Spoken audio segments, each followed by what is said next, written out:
독고 시니어, 우리는 행복하게 살 수 있을까요?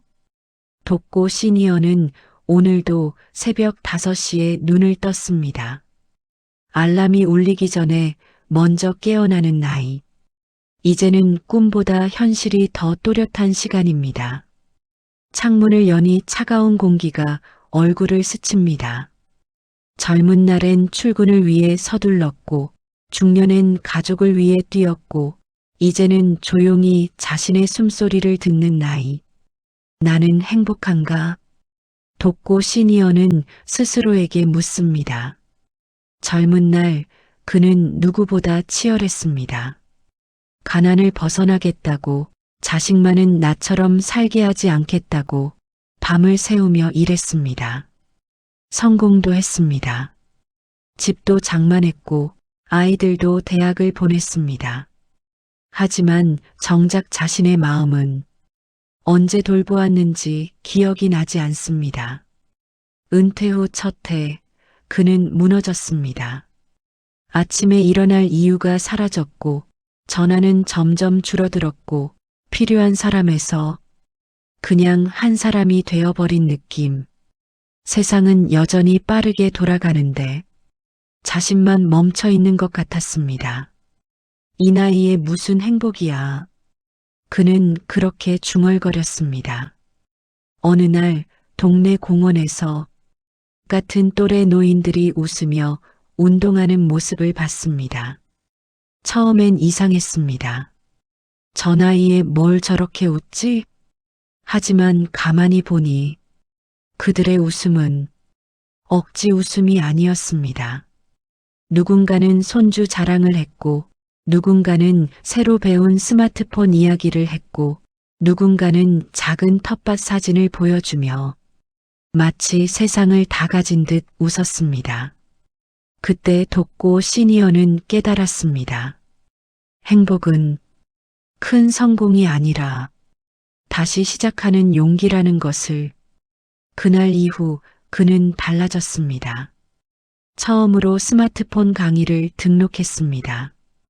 카카오톡 이모티콘 하나 보내는데 식은땀이 났습니다. 하지만 손주에게서 답장이 왔습니다. 할아버지 최고. 그 한마디에 그의 가슴은 오랜만에 뜨거워졌습니다. 그는 글쓰기를 시작했습니다. 자신의 삶을 기록했습니다. 가난했던 어린 시절, 막노동판에서 죽을 고비를 넘긴 날, 첫 월급으로 어머니에게 사들인 구두. 눈물이 글이 되고 글이 위로가 되었습니다.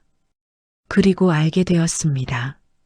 내가 살아온 세월은 버려진 시간이 아니라 누군가에게는 빛이 될 이야기라는 것을. 독고 시니어는 말합니다. 행복은 젊음에만 있는 것이 아니라고. 행복은 비교를 멈출 때 시작되고, 후회를 내려놓을 때 자라나며, 오늘 하루를 감사할 때 완성된다고. 물론 두려움은 여전히 있습니다. 건강에 대한 걱정, 외로움, 언제까지 스스로 설 수 있을지 모른다는 불안. 하지만 그는 이제 압니다.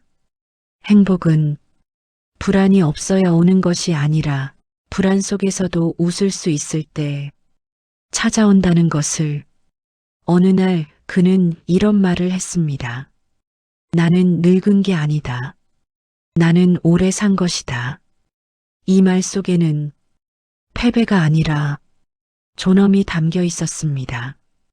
독고 시니어의 하루는 단순합니다. 아침 산책, 따뜻한 차 한 잔, 가끔은 봉사활동, 가끔은 동네 아이들에게 옛날 이야기. 하지만 그 단순함 속에 평온이 있습니다. 젊은 날의 치열함 대신 지금은 여유가 있습니다. 그는 이제 압니다. 행복은 멀리 있는 목표가 아니라 지금 숨 쉬는 이 순간이라는 것을. 살아있다는 것, 걸을 수 있다는 것, 누군가의 이름을 부를 수 있다는 것. 이 모든 것이 기적이라는 것을. 여러분은 어떻습니까? 지금 나이가 많다고 행복을 포기하고 있지는 않습니까? 독고 시니어는 말합니다. 지금이 가장 젊은 날이다. 어제보다 오늘이 늦었지만 내일보다 오늘이 빠릅니다. 행복하게 살 수 있을까요? 네, 가능합니다. 조건이 아니라 선택의 문제입니다. 과거를 붙잡을 것인가, 오늘을 안을 것인가, 남은 시간을 두려워할 것인가, 남은 시간을 사랑할 것인가. 독고 시니어는 오늘도 천천히 걷습니다. 서두르지 않습니다. 비교하지 않습니다. 포기하지 않습니다. 그리고 조용히 미소 짓습니다. 나는 지금 충분히 행복하다. 이 이야기를 듣는 당신도 늦지 않았습니다. 지금 이 순간부터 행복을 선택하십시오. 독고 시니어처럼